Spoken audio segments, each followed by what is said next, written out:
আমরা মানুষকে বলেছিলাম যে আমরা সুশাসন দেব, মানুষকে আমরা বলেছিলাম যে আমরা একটি দেশ তৈরি করতে চাই যেই দেশে শিক্ষার্থী একটি সুন্দর শিক্ষার পরিবেশ পাবে।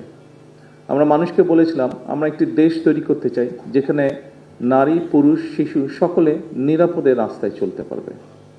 আমরা মানুষকে যখন স্বৈরাচারের বিরুদ্ধে ফ্যাসিবাদের বিরুদ্ধে আমরা আন্দোলন করছিলাম তখন আমরা বলেছিলাম যে আমাদের উপরে যেরকম অত্যাচার নির্যাতন হচ্ছে, যেরকম গুম খুনের শিকার হচ্ছে রাজনৈতিক দলের নেতাকর্মীরা, আমরা চাই দেশে এমন একটি রাজনৈতিক পরিস্থিতি হোক যেখানে আমরা ডিবেট করব, কথা বলবো, কিন্তু এরকম পরিস্থিতি আমরা তৈরি হতে দেব না। এরকম অনেকগুলো আমরা কথা বলেছিলাম।